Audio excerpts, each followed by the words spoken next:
See, all is vanity and a chasing after wind. What if the author of Ecclesiastes is right? What if every pursuit we can undertake in life, whether for wealth, wisdom, achievement, or pleasure, is nothing but a chasing after wind? What if all really is vanity? A translation of the Hebrew word hebel, which literally means vapor or breath, and which may form the root of the name Abel, whose brief life in Genesis gets snuffed out by Cain. Think about that for a minute. Calling all human endeavor a hebel implies that our lives are not unlike Abel's, insignificant and minor, fleeting as breath. No heaven or hell to reward virtue or settle the score. Just what you see is what you get. What if that's true? What would that mean for us? I've mentioned to you before that I'm a member of AA, and at the beginning of one of my meetings this past week, a beloved fellow member, a regular, whom I'll call Michelle, announced that she was canceling a party she had recently invited everybody to. The reason? I relapsed, she said. So I'm back here again, starting on my first 24 hours. Michelle had been sober for a couple of years at least. The air sharpened with what went unsaid: her shame, her self-contempt, her discouragement and grief. As others responded to her news, you could hear the emotion in their voices too. One person reflected on how hard sobriety is, subjecting ourselves to all the ups and downs of existence without that buffer of inebriation. Another teared up, talking about what a miracle life is and how Michelle reminded him of his own struggle. Many talked about their own relapse experiences, one describing his pattern of getting cocky and thinking he could try a drink about every 10 years. Another contrasting Michelle's courage to openly admit what had happened with this person's own tendency to stay quiet and not admit a relapse for at least a week. People kept saying, "I love you, Michelle. I'm glad you're here." For my part, I imagined myself in Michelle's shoes, the scorn I would be heaping on myself, the cold shame pooling in my chest. I wanted so badly to reassure her that she was still worthy, still had my respect for her honesty and courage.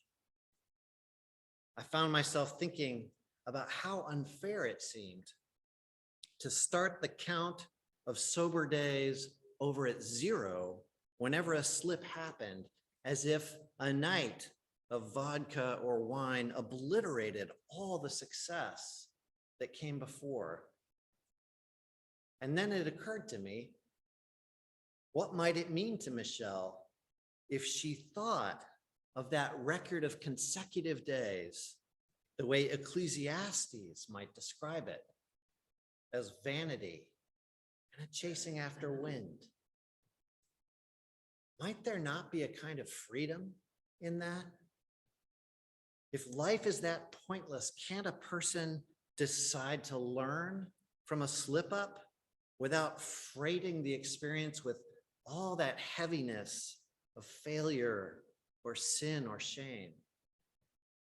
Don't we get to choose what counts? Maybe 1,000 days of unbroken recovery followed by a slip up are just that. 1,000 days of good choices, one day of not. here's the thing. Ecclesiastes' assertion of life's meaninglessness might at first seem like a concrete wall of despair against which we are destined to bang our heads perpetually. But maybe it can also offer a portal through that despair to the other side. Maybe it can move our response to life's absurdity from why to why not. This is, in fact, one of the conclusions the text hints at itself. In the two verses immediately following the last one in today's passage, the author states, "There is nothing better for mortals than to eat and drink and find their enjoyment in toil. This also I saw is from the hand of God. For apart from him, who can eat or who can have enjoyment?" Here's an answer to inherent meaninglessness that does not lean on an afterlife, yet still places God at its center. We might as well eat, drink, and work with pleasure and gratitude, it says, because these experiences are from the hand of God. They don't guarantee anything beyond themselves. They don't change the fleeting nature of our lives. They're simply gifts. And if our choice is to take them or leave them, we might as well take them.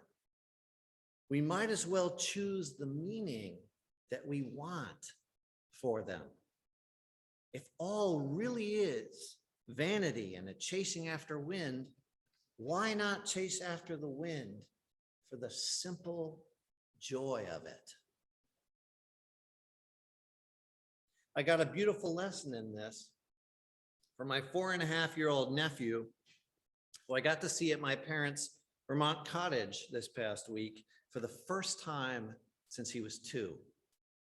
My parents' place is perched in a hay field almost to the ridgeline of a hill that rolls down to a clear lake some 800 yards below. It gets a decent wind when the direction is right. And on one such afternoon, my brother produced a kite he had brought with him from Chicago. I sat with my mother on the porch as 3 generations of Twiss men attempted to launch the kite several times, gradually moving up the hill to try to catch more air. The 4-year-old's voice kept floating over to us, commanding the adults around him to run with it or toss it up when I say now. He was used to commanding adults.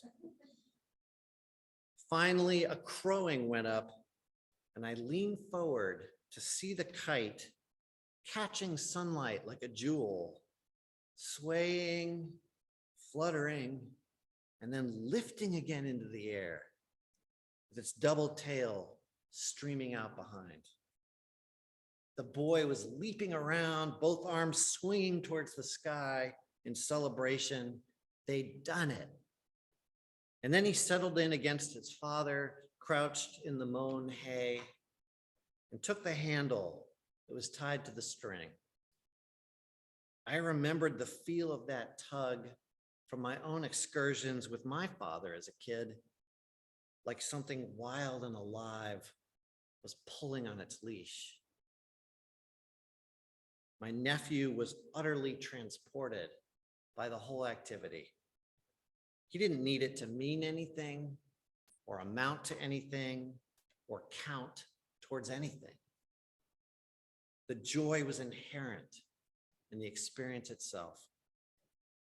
He had been chasing after wind, literally, and he was receiving the gift of that event, God's gift of that moment, not to accomplish something, but for its own joyous sake.